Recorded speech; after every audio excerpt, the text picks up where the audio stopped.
We are now below the deadline, the financial and diamond district. Here there are more diamonds by the square foot than any part of the world, including the Transvaal.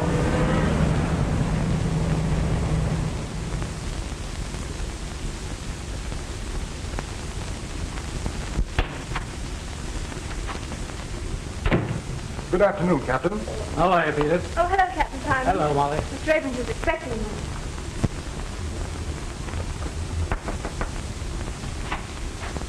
Captain Simon is here. Would you go in? Thank you. How are you, Mr. Abrams? Oh, good afternoon, Captain. Sit down. Thanks. Have a cigar? Oh, thank you. What's on your mind? These diamonds. These and a lot more to come. And, oh, pardon. This is Mr. Everly, Captain Simon. Mr. Everly? I'm glad to know you, Captain. Mr. Everly and I are negotiating a very large consignment of diamonds, and we thought that you should be warned about it. A wise precaution. Are you collecting the consignment here? Yes, they're for my firm in Chicago. But they're not to be shipped for nearly a week. Well, don't worry.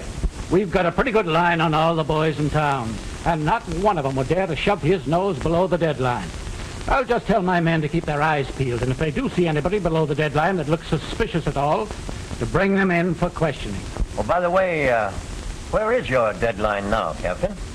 Still Canal Street? Yes, and if any of them come south of that line, it'll be just too bad. Well, so long. Bye-bye.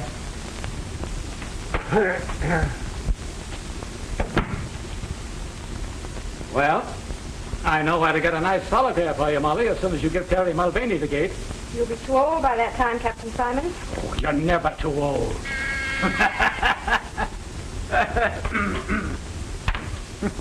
Yes, sir. Good day, Captain. Goodbye, Peter.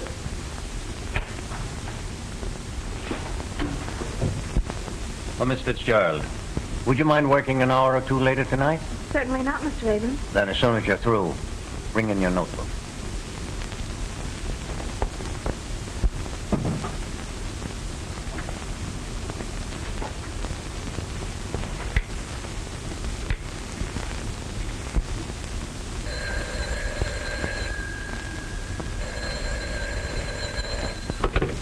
Hello? Hello, Molly, my darling. Terry, dear, I have to work late tonight, so don't wait for me. I'll have supper downtown. You can meet me near the subway entrance around 9. Sure, darling, I'll be there with me buttons all shined. Right.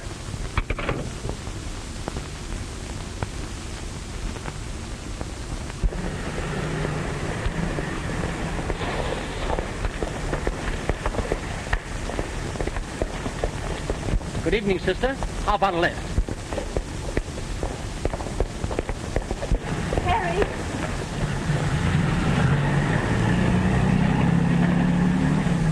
What's the matter, darling? Oh, just a would-be Casanova. And what's that? Oh, a fellow that thinks that offering a girl a lift is a driver's license. Is that so? I'll take care of him. Oh, don't you worry about a little thing like that. Do you think I'd exchange your homely face for anything in the world? No, wait a minute. What was that crack? It goes for me, too, darling.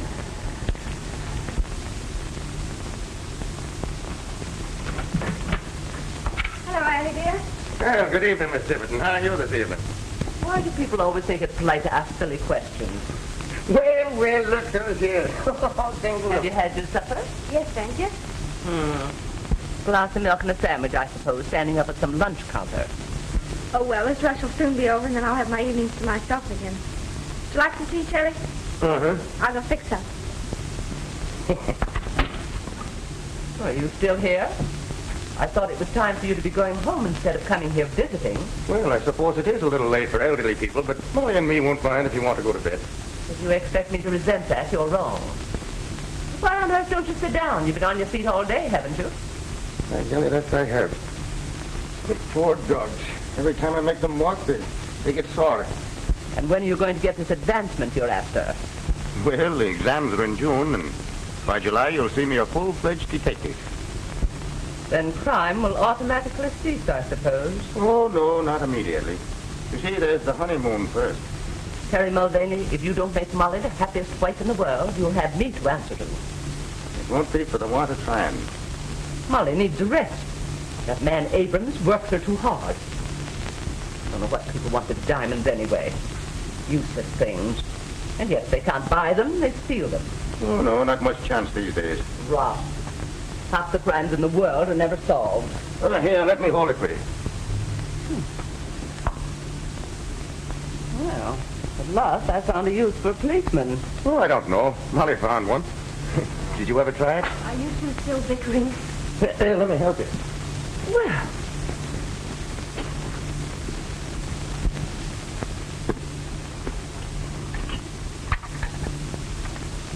What are you sewing on now, darling, if I'm permitted to ask?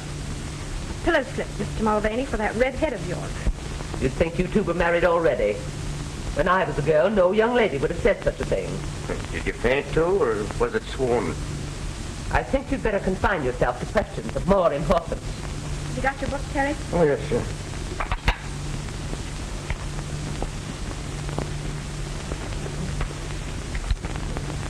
When an officer takes a prisoner into custody, what is his duty?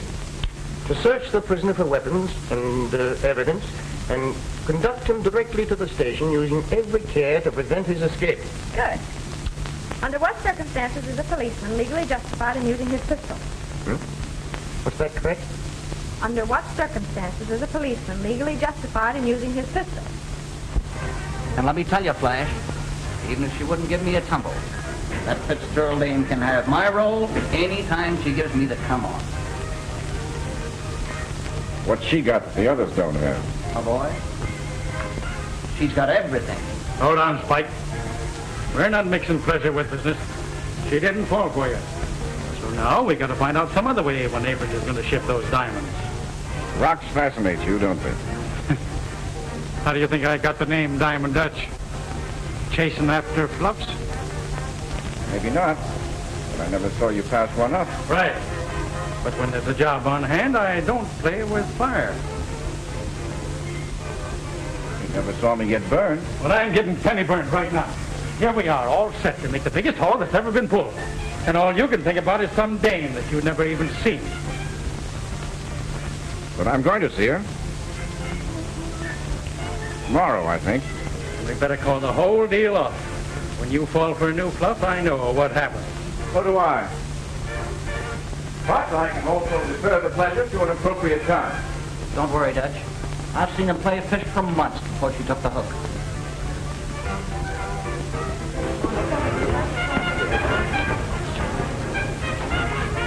All right. But when does Abrams get in the balance of that consignment? That's all I want to know. Why pull this job a day too soon? When by waiting another day, we could get maybe $100 grand more. What'll you bet I can find out by tomorrow night? Come on. I'll split $1 grand with you. 500 apiece. Okay. That's a bet. You can land that Fitzgerald Lane, you've got it coming.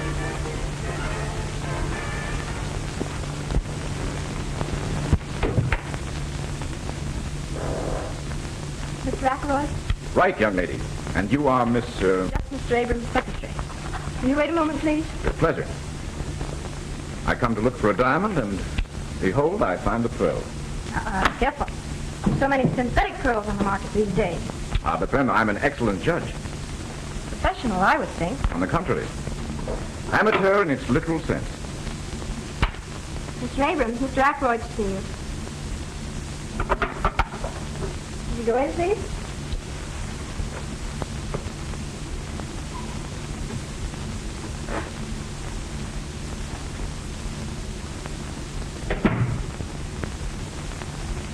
Sorry I'm so late. I suppose it's about your closing time. Oh, it's never closing time when we have a client.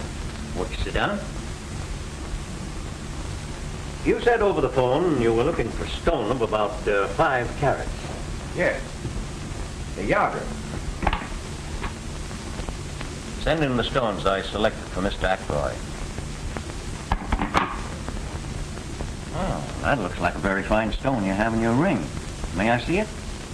Yes. I picked that up in Hatton Garden.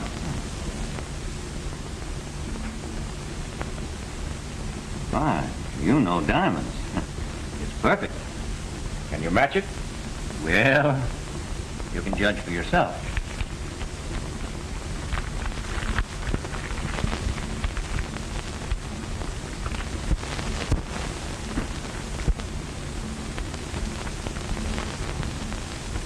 Did I use your glass? Certainly.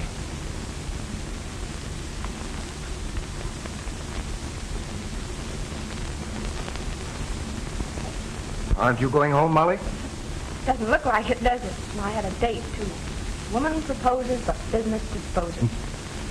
Well, I'll be glad to get home and dispose of that corned beef and cabbage that's waiting for me.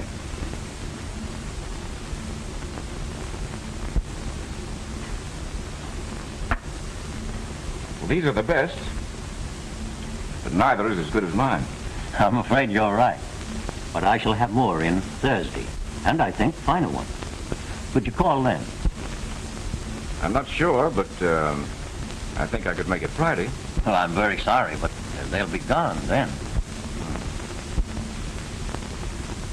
Tell you what I'll do. I'll give you 1,000 for that one.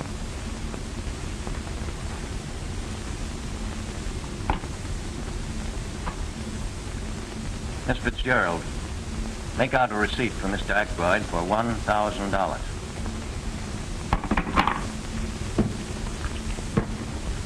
So that's that.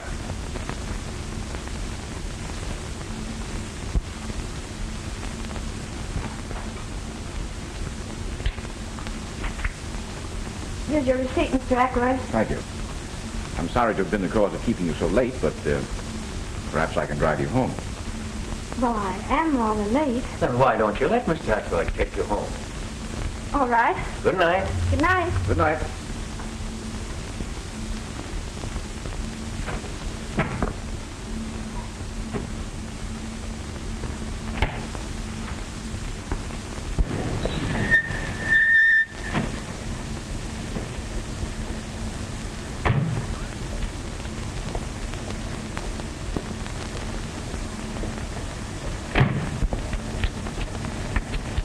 Thanks a lot. You see, I'm not so bad. Wouldn't you take me on approval for a while? Someone else? There's the proof. Hello, Terry. This is Mr. Ackroyd, Officer Mulvaney. Glad to know you indeed. And so you're the reason she was so anxious to get home. Meaning what? Well, you see, Mr. Abrams and I kept her a little late, and I offered to make amends. Oh, so you're a friend of Mr. Abrams. Well, that's different. Well, I'm afraid I don't follow. Terry thought you were another smart aleck, like the one that tried to pick me up the other night. Well, I might be sorely tempted, but I don't think I'd try. I seem to be a better judge of character than you are. Well, good night, Mr. Mulvaney. Good night, Miss Fitzgerald. Thanks again, Mr. Ackroyd. Don't mention it.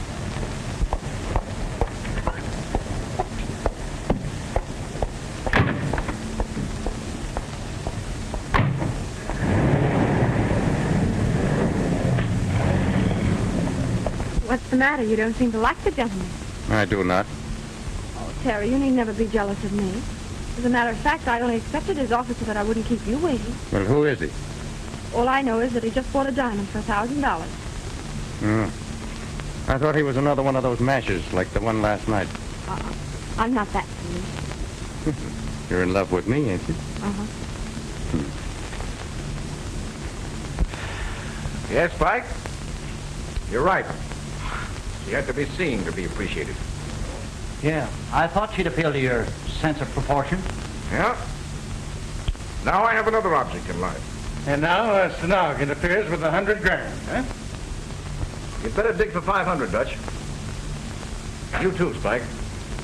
Did you find out? I not only got a good look at the office, but I found out that the consignment will be complete on Thursday night. To top it off, I drove the young lady home. That wins the bet, I think, Dutch. You're a wonder, Flash. Yeah? Well, it cost me $1,000 to do it. I bought that one. Only worth 800. Well, I'll get most of it back. Take a look at the girl's writing, Spike. Could you imitate it? so she couldn't tell the difference herself. What's on your mind? She seems to prefer an Irish harness bull to me. Meaning what, he says? Oh, so you're a friend of Mr. Abrams. Well, that's different. Begor, I'd like to push the ugly mug of him down his own throat. All right, forget it. We got to think about this job ahead of us. That's just what I'm doing, Dutch. When you're pulling a big job, it's always safer to have some goat to take the rap. Sure. It satisfies the public and gives the cops a chance to save their faces. Right. And this is where I kill two birds with one stone. Officer Mulvaney will be the goat, and Miss Fitzgerald will be... In circulation again. But how are you going to do all this? Easy. Just practice on her handwriting, Spike, and we'll send Terry a billy-do on Thursday.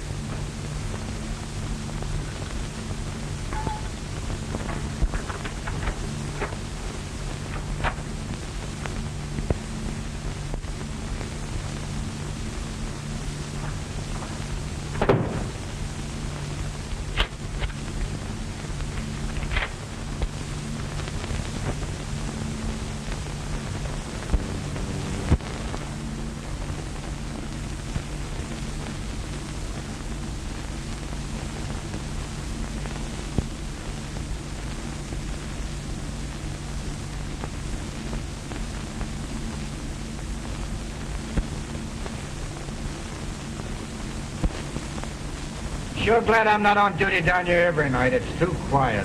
Yeah, I'd rather be uptown myself. Hello, boys. Well, no pinch tonight, Palmer? Oh, I think the captain's crazy. There's no one below the deadline tonight.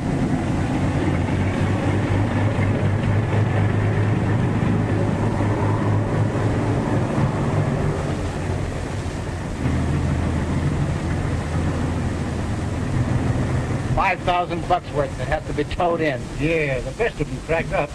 Give me my old flivver. It's never let me down yet. Touch wood. Better make the rounds again, boys. Okay, see you in jail. Right.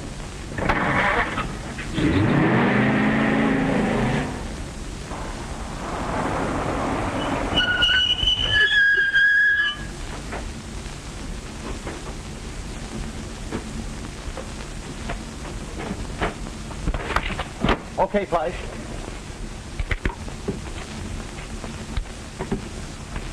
See anybody?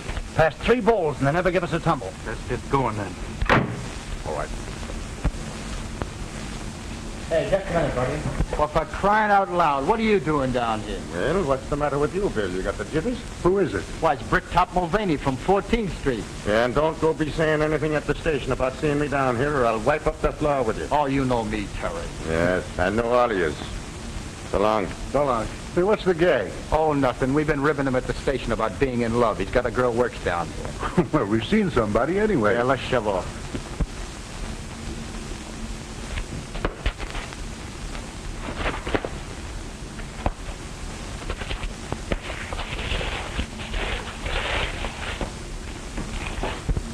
Number 47, Fishfield necklace. Check. Number 3.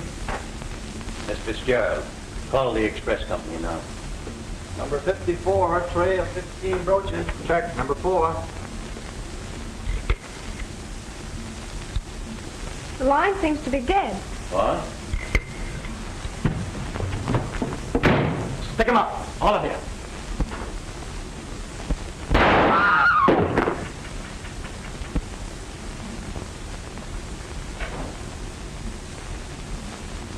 Good work, Terry. Terry. Shut up. And let that be a lesson to all of you. Keep your hat on your mug. You want that brick top to give you away? Now turn to the wall, all of you. Start now.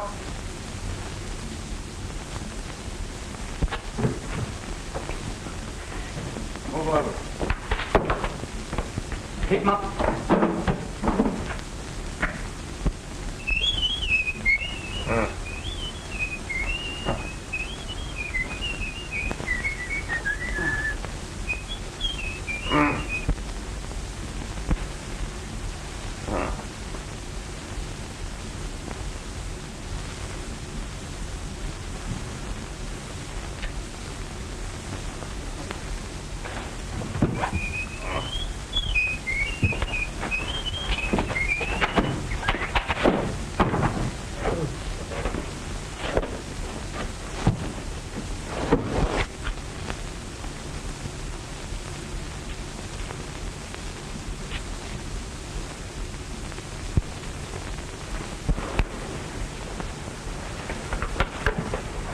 just the guys I'm looking for. Put them up. Put them up. Put them up? Well, what's the rib? Cut out the innocent stuff. Now, wait a minute. This is no time for kidding. You've got to help me find the guys that slugged me. I wish we were kidding, Terry, but you're under arrest. Under arrest? Well, what am I under arrest for? Murder and robbery of the Abrams office. No, wait a minute. The Abrams office? Well, how about Molly? Is she hurt? You ought to know. You were there. You can't get away with this. Abrams recognized you and you plugged Peters. They all heard the other two call you by name. And even if they hadn't, that brogue in red hair would give you away. We saw you heading for Abrams' office just before the stick-up. Oh, I must have been framed. Say, will you take me back to where they held me? You'll find the rope that was tied me up and the blindfold and the tape that was over my mouth. Wouldn't hurt to take a look. Even if we did, what would that prove? He could have planted them. I was slugged, I tell you. Sure, I was on my way to Abrams, but Molly asked me to call for her. Here, look in my side pocket. You'll find a note from her. There's nothing there. You killed a guy in cold blood, Mulvaney, and it'll take more than a bluff to get you out of it. Oh, they must have frisked me after they slugged me. Oh, please, will you take it? Yeah, we'll take you back to Abrams' office, and Captain Simon's there, and you can tell it to him. Go ahead, Max, put him in. Rooney, put that handkerchief over his face.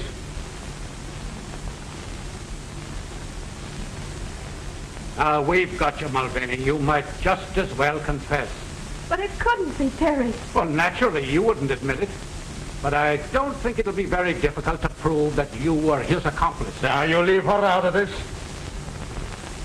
Mr. Abrams, is that the man who led the hold-up men? It is. Without a doubt, it is. I've seen Mulvaney many times. I couldn't be mistaken. Mr. Abrams, are you sure that he is the man that shot Peters? Yes, I'm sure he is. I was slugged, I tell you. All right, Bill. Take him away and lock him up. Oh, Terry. Terry. It isn't true, darling. I was framed. I'm going to prove it. He's just putting on an act. Take him away. I have a few more questions that I want to ask you. Don't let them bully you, Molly, and don't you worry about me.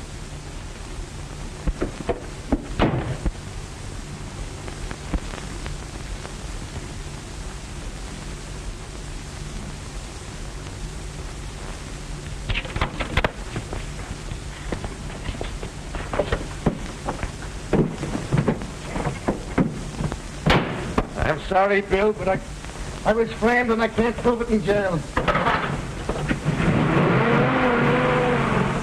Yeah, 26532. I'll send it right out. Okay. Calling all cars. Attention, all cars. Mulvaney has escaped in a police car. License number 26532. He drove north on Avenue A.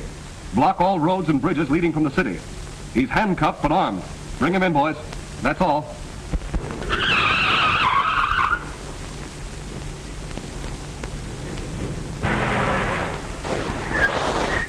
Yes, sir. What can I do for you?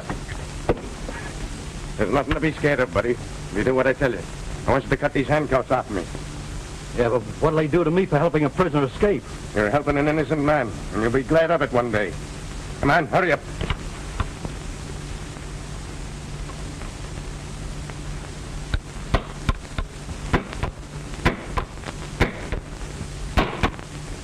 And after they're off, you gonna plug me? I'll make a bargain with you. I won't harm a hair on your head if you keep still about this. All right.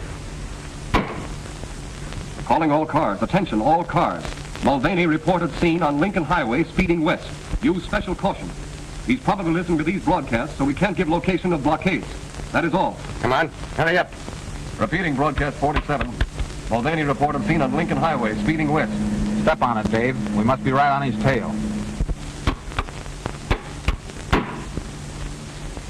Right.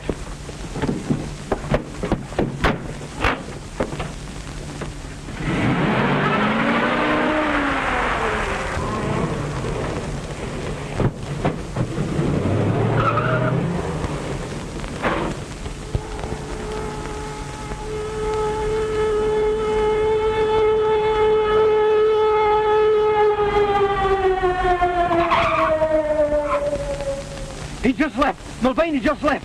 He made me cut his handcuffs. He went in that direction.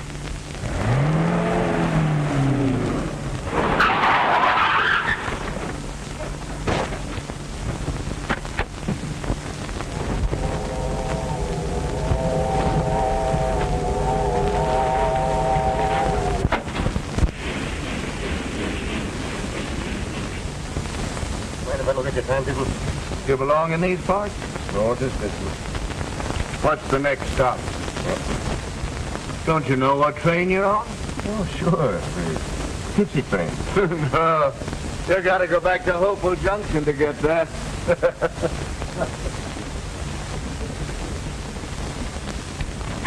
Where to, sir? Albany. 585. Change at Pine Plains and Chatham.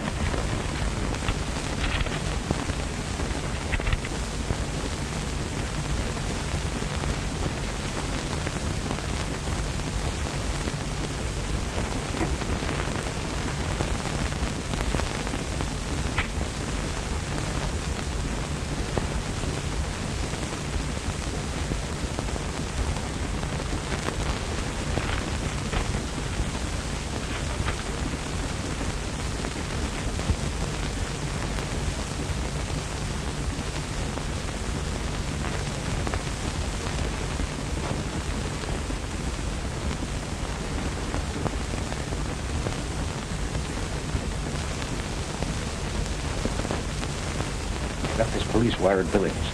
The man in Section 9 answers the description exactly.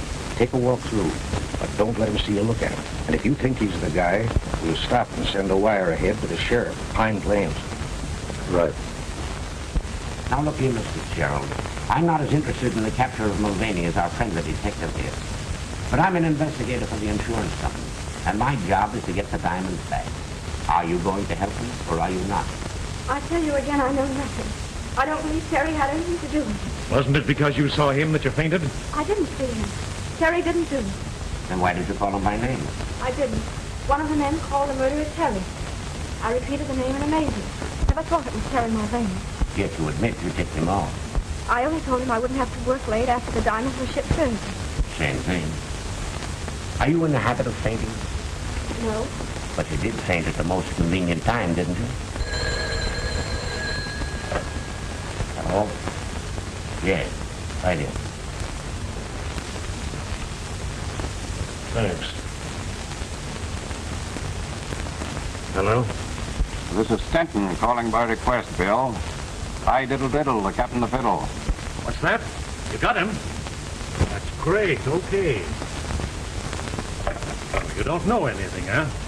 Then let me tell you something.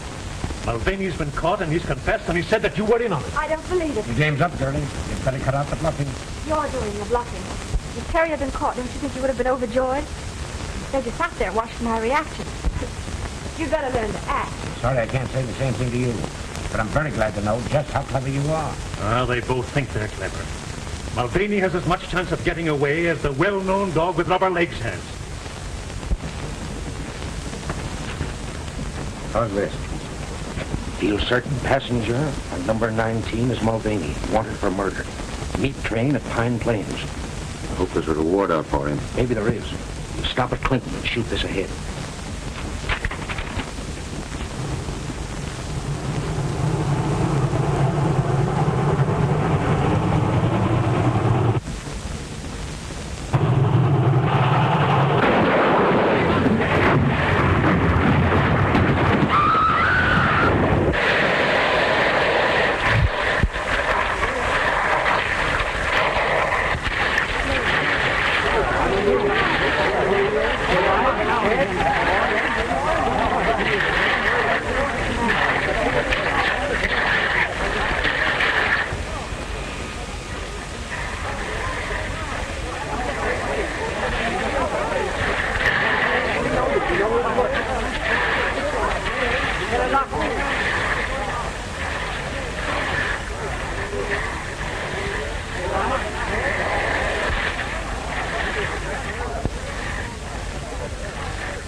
Here's another body, poor devil. Look at his face. Or what was his face? Hey, John, we found the body of the conductor and the brakeman.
Well, who are you?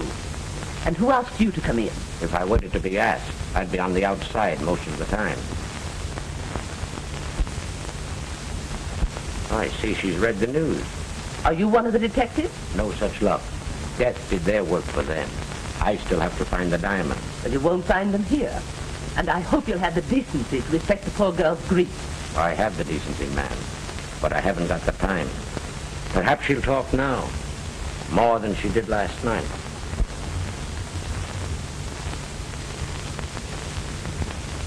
Are you ready to talk now? What do you want? You know what I want. The diamond. Can't you leave me alone? Can't you understand anything? Terry didn't do it. And now he can never prove it. He proved that he did do it, you mean? Do you think that getaway of his was an act of innocence? Not on your life. He wasn't, did I tell you?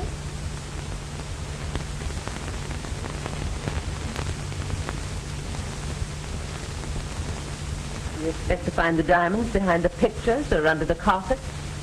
Molly said she lived with her aunt. Are you Miss Tibbet? None of your business. I make a lot of things my business. In fact, I sometimes act like an old woman. Oh, no offense, madam. No offense.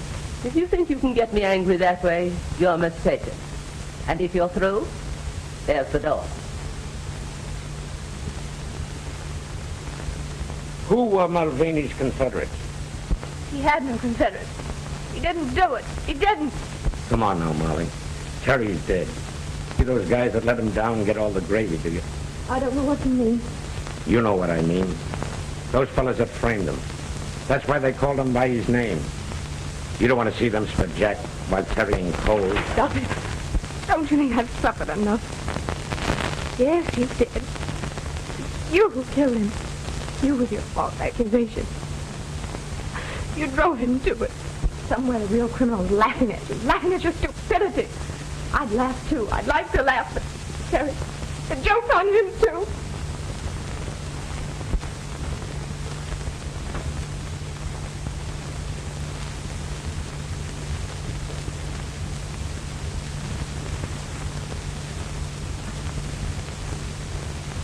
You think he can pull through? Oh, he'll be all right. I'll probably have to do a little plastic surgery on his face. Then you'll be in your element. Well, it's always interesting to try to improve upon nature. Wonder who the beggar is. There's no identification on him. Well, we'll find out soon. He'll recover consciousness now that I've removed the pressure.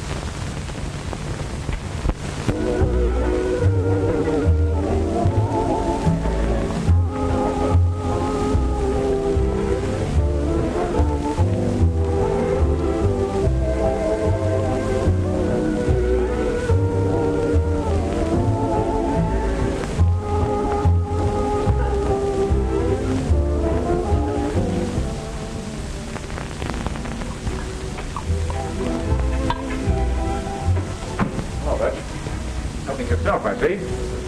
My long suit. You're telling me? Well, everything still seems to be under control. Sure. The Dicks haven't the ghost of an idea that was our job. They're still sure it was Mulvaney. But the cops are still watching every fence for the stones. Certainly. Why not? Every time there's a job full, the guys make the same mistake. They want to cash in right away. So they peddle the stuff while it's hot, and they're picked up. I tell you, Dutch, we have the right idea. Handle each job like a legitimate business. And don't expect any profits for the first year. And that's why we're still in business. And never even an entry on the blotter against us. Well, those Abram diamonds are staying under cover for a year. Okay with me. Now, I suppose you're going after the dame. Not yet, Dutch. I know women. And I know that Molly Fitzgerald is still thinking of Mulvaney as a martyred hero. Nurse tells me that you're feeling a little better. Do you think that you can answer a few questions? There was no identification in the remains of your clothes, so we don't even know your name. O'Malley. Ted O'Malley. Ted O'Malley.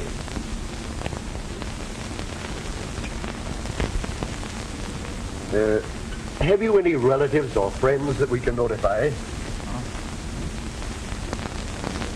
By the way, what kind of a nose did you have? I mean, I shall have to build up your nose from practically nothing. Couldn't you get me a photo to go by? I'm afraid he's a little too weak yet, Doctor. Oh, well, I'll give him a classical one.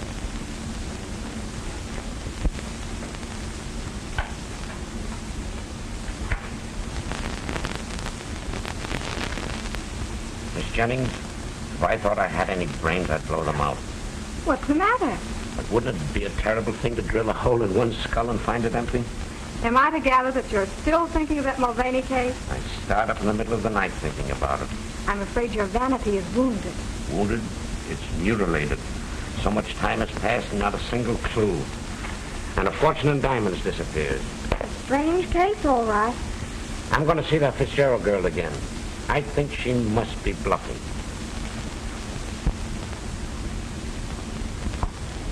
Where's your winter coat? Oh, I sold it. I won't need it. Well, this is your business, Molly. But I'd like to see anybody try to force me to leave town. You don't seem to understand, Annie. I'm branded as a thief. Nobody will give me a job here. Don't forget you'll always have a home here. Remember that. Oh, that must be the man for my trunk. I'm going to fix you a lunch to eat on the train. Like a blackboard. May I come in? I certainly. I'm just leaving town. You mean for good? Yes. Oh, I didn't know it was as bad as that. I haven't seen Mr. Abrams again until today, and of course I learned that you were no longer there. I suppose you also learned that I was a thief. Do you remember that I prided myself on being a good judge of character? Yes, but I don't quite... May I sit down? Of course. I heard about the robbery at the time, but I had no idea that you were supposed to be implicated. I wasn't. You don't have to tell me. That's what I meant when I said I was a judge of character. Thank you. I also gather from Abrams that no one will employ you. What do you expect? Of course they won't. I will. What do you mean? I'm interested in the Alhambra, the restaurant and night spot on 50th. There is a vacancy for a day cashier. You mean you're offering me a job like that? I am? I have the courage of my convictions. How can I ever thank you? By reporting for work at 10 in the morning.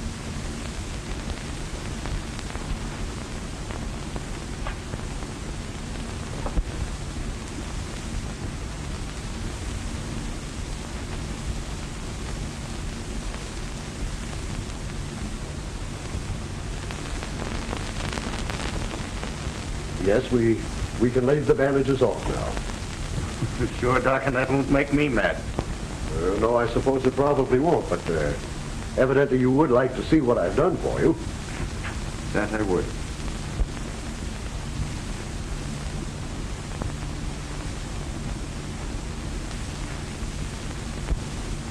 Well, O'Malley, how have I done? Hey, don't break all my fingers. Well, Doc, that's exactly how I feel. And I doubt very much whether I'll ever be able to again. But evidently you approve. Tell me, is it as good as the original? Well, Doc, I think it's a bit improvement. And if it wasn't for me head, I wouldn't even know myself. Well, you know, you really could dye that and have a little joke with your friends. Huh? Oh, yes. It would be a joke, wouldn't it? Well, I'm really glad that you're pleased. And the railroad company will be, too. You'll probably let them down easier. What do you mean? Why, the insurance adjuster has been here several different times. They offer to settle with you for $2,000 in cash and all your hospital bills. $2,000? Yes, and you won't have to go to court and give half of it away to some attorney. $2,000? Well, that would come in handy. Why, yes, of course it would. Incidentally, here's the check that the insurance adjuster left and also his form of a release. You can sign that if you care to. It's entirely up to you. Doc, I wonder if I could have that in cash. Why, I suppose so. Just endorse the check, and I'm quite sure they'll cash it.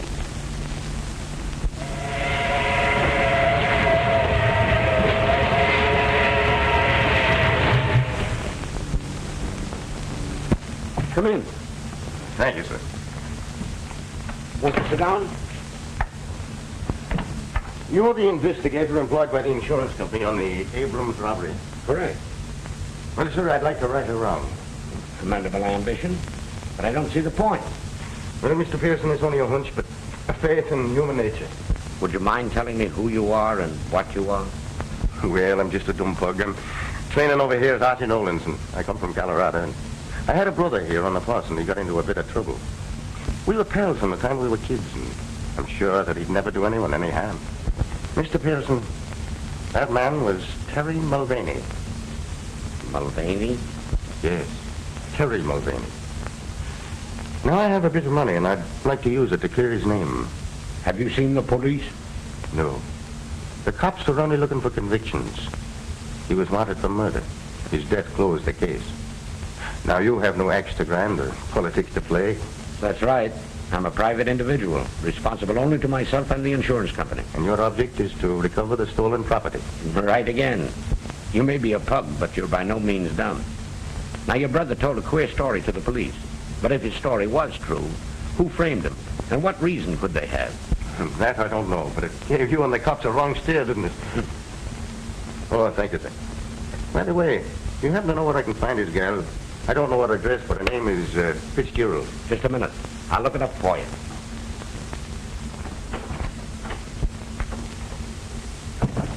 Miss Jennings, get the Mulvaney file. Quick, the fingerprint record.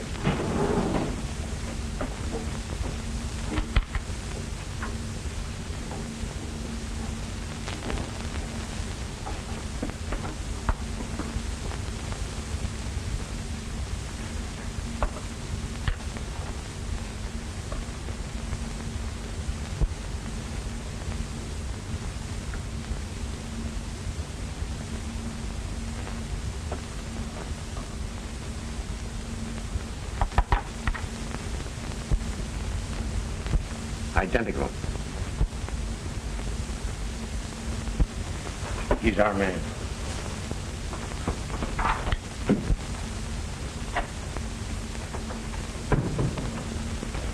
As long as you know the town, I'll show you over to Miss Fitzgerald. Oh, well, that's all right.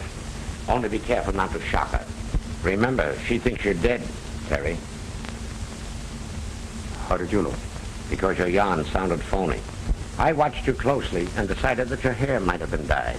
So I proceeded to get your fingerprints in my cigarette case, and they compared exactly with the ones found on the stolen police car. To think I wanted to be a detective. You're doing all right. We're going to work together on this case. I take it that's what you want. That's more than I expected. Tell me, how did you work this substitution with the dead man?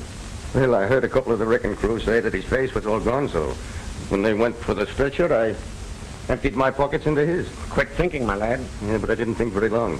When I come to, I was in the hospital, and the nurse was reading the newspapers to me. In other words, you woke up and found yourself dead. That's about it. Well, you've awakened to plenty of worry, and we've got to solve this case before the police get on to you. They won't ever get on to me, because I really have got a brother, Ed, in Colorado. Does Molly know that? Sure. Why? Then you've got to remain Ed, even to her. Oh, I could never fool Molly. The doctor didn't change me that much. Well, you must try. You know, brothers sometimes look very much alike. Well, I want Molly to know that I ain't dead. All right. Tell her Terry escaped to your place in Colorado, and you came east to clear up the case. Well, couldn't I? No, you can't take that chance with Molly. She might give you away by word or look. And at a time like this, that'd be too much of a risk. So, come on. You're a hard man.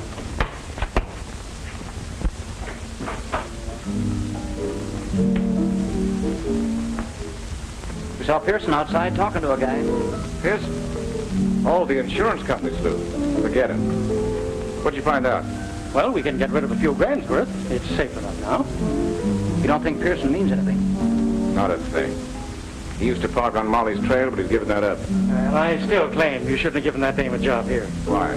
Well, Fluffs have brought down bigger guys than you, Fred. Oh, forget it. Pour yourself a drink.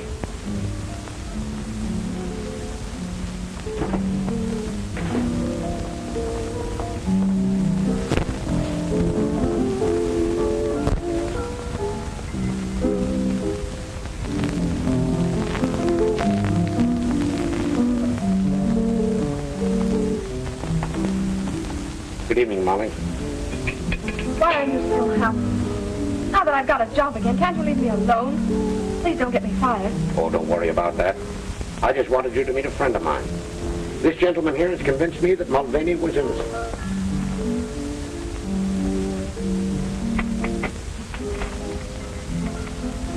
Terry. No, Ed. Harry told you about me, didn't he? Would you mind if we sat down? Of course not.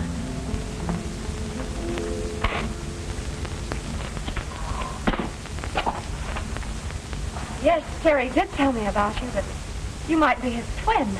No, is that nice? Here I thought I was much better looking. You talk like him, too. Of course, your hair is darker and your nose is different, but if Terry weren't dead... He's not dead, Molly. He escaped from the train wreck.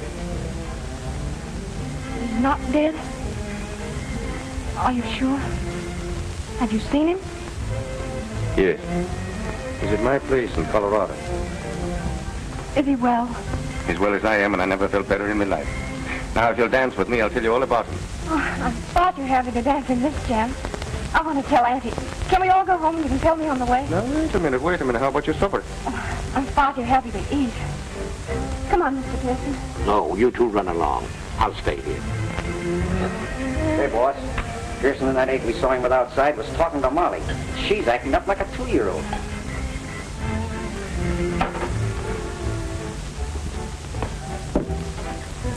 Now, don't you get scared the next time you see me. Good night, Ed. And you be careful. Careful of what? Oh, you know, a nice young fellow and a pretty girl and a romantic moon. Must I tell you the rest of that? Come on, Mr. Mulvaney.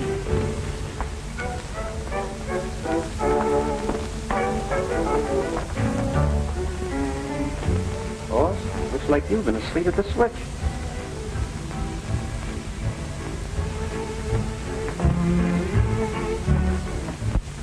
If it hadn't been for Mr. Ackroyd's kindness, I'd still be out of work. Isn't that right? That's right. Now, look. If it's some money that you're needing, Oh, no, sir. I couldn't think of it. I'm doing nicely now. Young man, your heart's in the right place, but I can't say the same for your brain. I've married. Now, wait a minute. Maybe Miss Tibbet is right. I'm always right. I objected to your brother as a policeman, but no young man in his senses would ever take up prize fighting as a profession. Look now. How about Gene Tunney? He seems to have done all right for himself. As soon as he got any sense, he quit. Just the same, I want you to know that you brought more happiness into this house than's been here for many a day. I like you. Thanks. You know, that goes for the both of us, and if I wasn't in love already, I'd be asking you to marry me. Oh, go along with you. You're just another Terry yourself. Good night, and God bless you.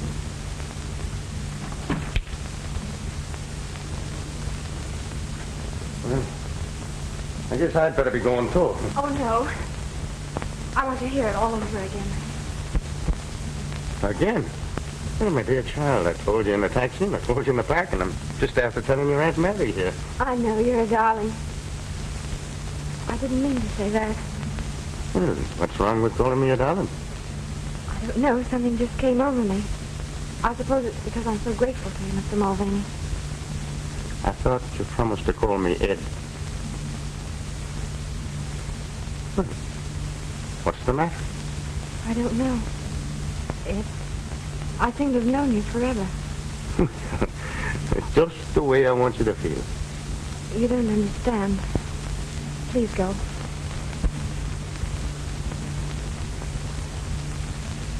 I'm sorry. Will you forgive me? For what? I was going anyway. I suppose you think I'm crazy. I feel crazy. After all these months of anxiety, you suddenly appear and sweep it all away. I want you to know how happy you've made me, and how grateful I am to you.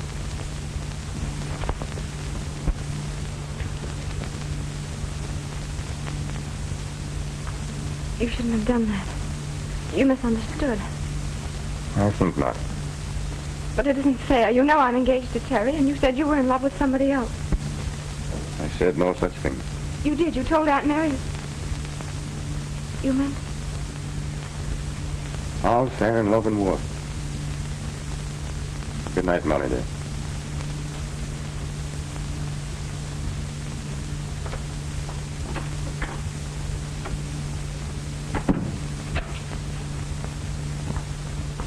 begun. Oh, Aunt Mary, what'll I do? What's the matter, Molly? Oh, I know it's terrible, but the voice, the mannerism. I felt sure it... Sure of what? He was Terry. Oh, don't be crazy. They're almost dead ringers, it's true. But Terry wouldn't dare show his face around here. There.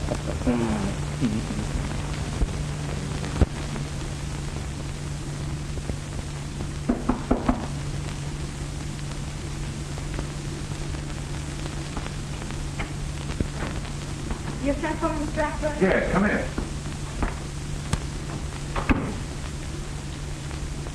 Sit down, Molly. Want to have a talk with you. Cigarette? No, thank you. You have a good time last night? Yes, I heard some splendid news. Why do you ask? Well, I happened to see you go out with, Mr. Mulvaney?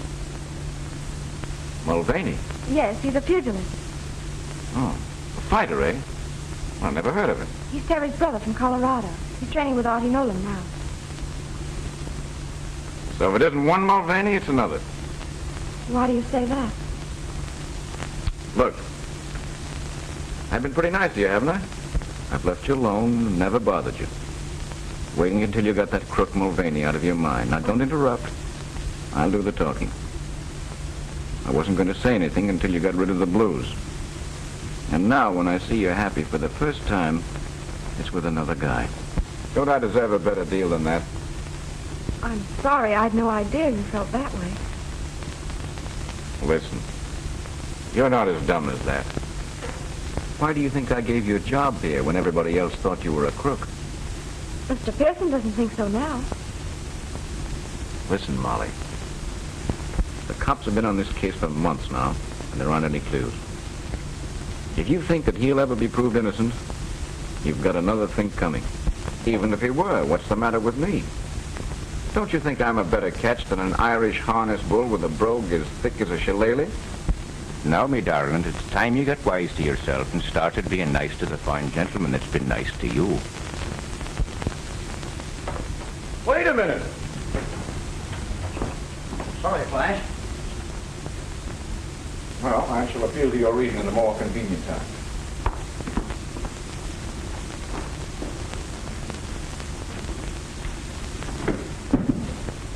You mean to bust in on the party? What about the stuff? Dutch has got a deal to unload the whole lot, and the guy's waiting. I think we'd better wait. Molly was just telling me that Pearson is off the Mulvaney angle. What do you mean, off the Mulvaney angle? That's what I want to find out.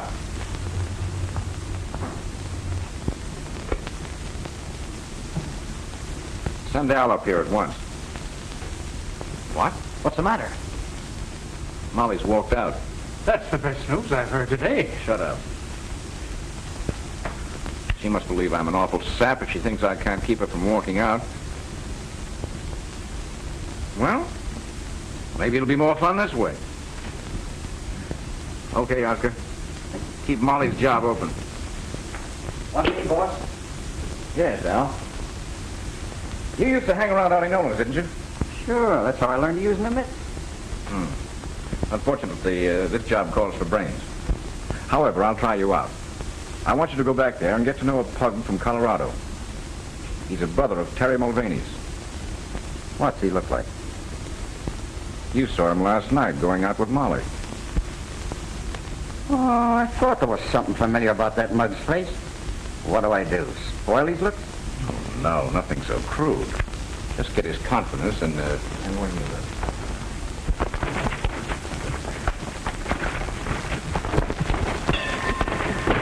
All right, Ed, you're shaping up fine. Now, let's call it a day. Thanks, Artie. Say, I haven't seen you around here much before, have I? No, I'm a chauffeur now. Can't get around like I used to. But I like to work out with you whenever I can. Well, that goes double. Let's make it often, huh? Okay. Well, I have to be on my way as soon as I hit the showers. How do you feel? Sure, and I'm feeling fine. There's nothing like a good workout in the shower. Yeah, I'm going to get with you again. Or maybe some night when we have the car, we'll go places. Well, I'm not much for that night stuff.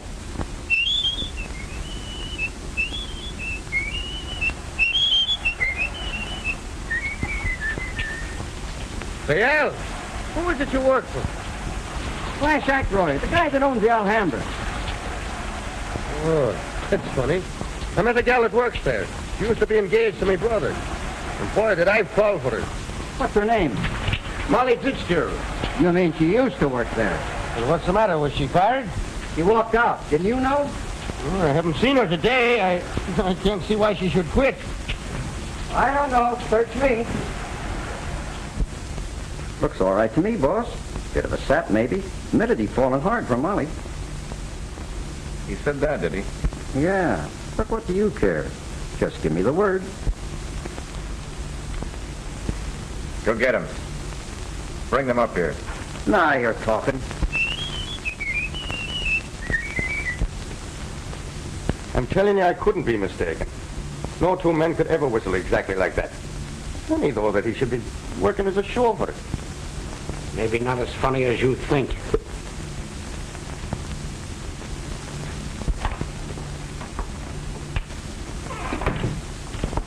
I just got your message in. Oh, you're not mad at me after all, eh?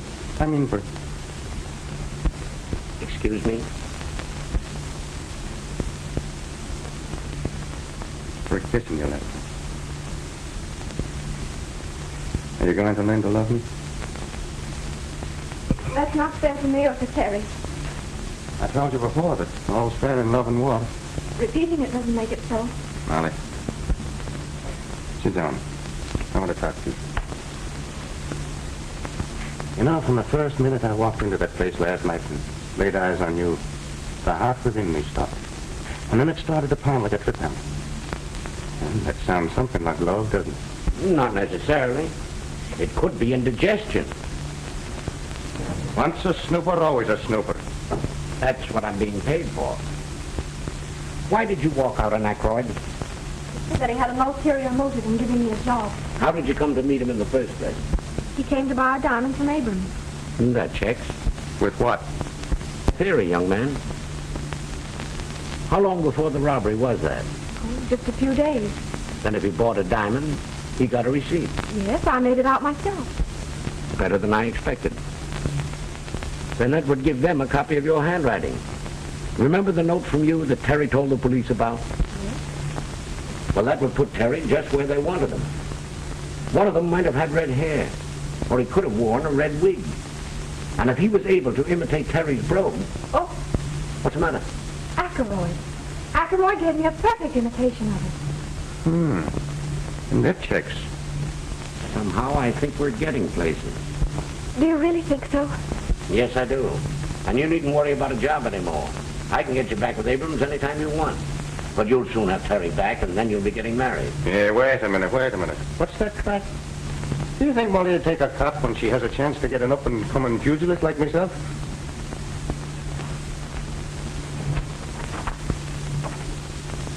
Oh, maybe I shouldn't have said that. The poor kid, she don't know whether it's Terry or Ed she loves.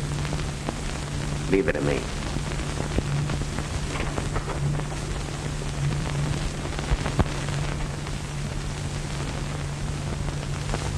What's the matter, Miss Fitzgerald? Mr. Pearson, you really believe Terry's innocent, don't you? Why, certainly. Why do you ask? Because I don't know whether I should tell even you, but that's Terry. What are you talking about? That's Terry Mulvaney, not his brother Ed. I wondered why I was so attracted to him. I thought it was his voice, but his eyes were the same, too. Go on. It was when he cupped his hand to his ear and said, "What's that crack?" Then I knew for certain. I tell you, Terry's come back from where I don't know, but I'm afraid. There's nothing to be afraid of. Terry didn't come back from the dead. He came back from the hospital. I've known it all along. Then I've been the goat. I'm going to give him a piece of my mind. Oh, just a moment. It was all my fault. I insisted. I was afraid that, try as you might, you would give him away. He had no right to make love to me. Well, who had a better right? Nevertheless, you wait. Don't you tell him.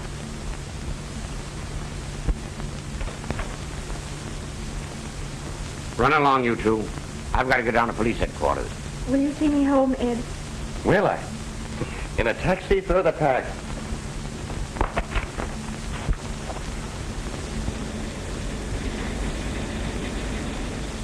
Ed, there's something I must tell you, and it may relieve your mind. Well, me darling, you go right ahead and tell me.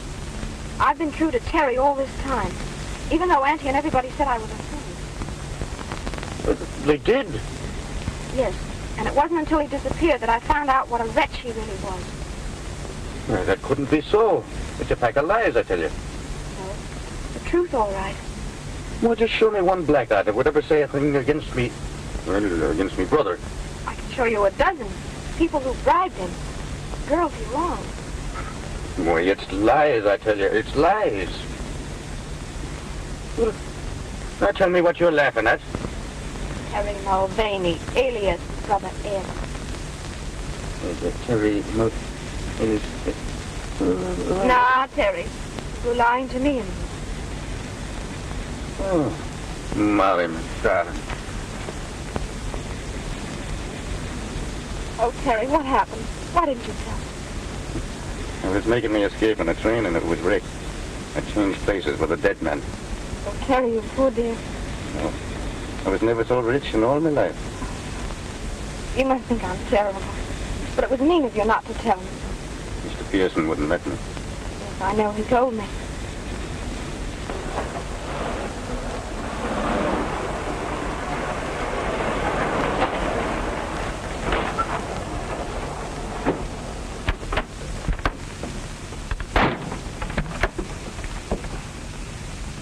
Hey, now, wait a minute. This ain't the place I told you to go. Right, but it's the place you're going.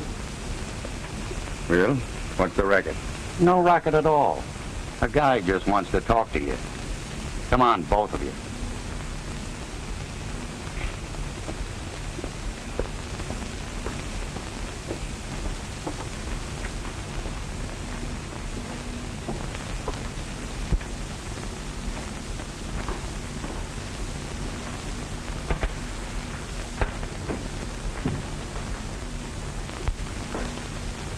So here you are.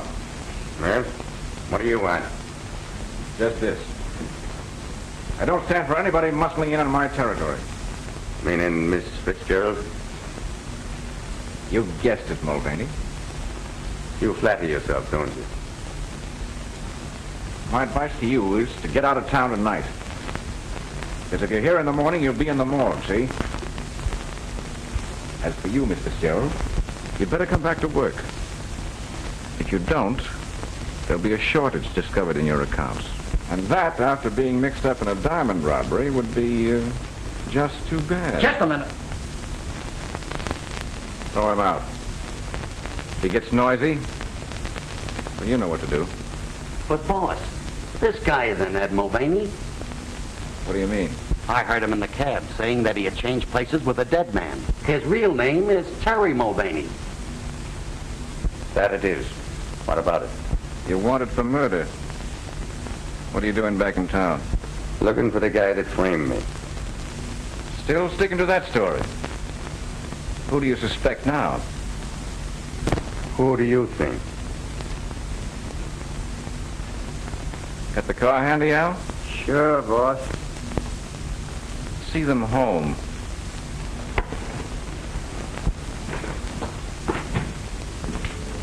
That guy knows more than he was telling.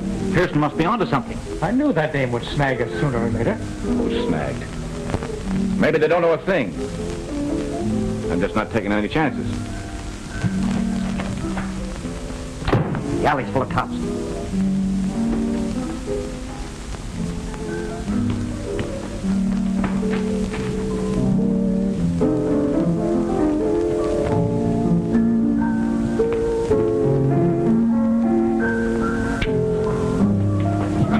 Now, wait a minute. What's the idea?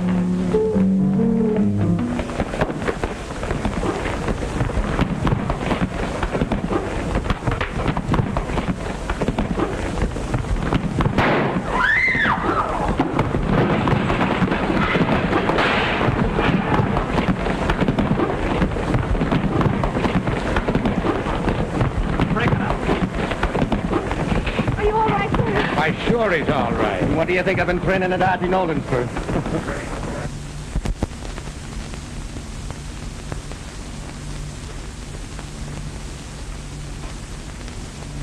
Everything checks. You carry all the credit for recovering those, Mr. Abrams. Harry, you always wanted to be a detective, didn't you? That I did, sir. Well, the chief says you are. Maybe you could use this. Solitaire. I think you'd much rather have a wedding ring. You can have them both on the house.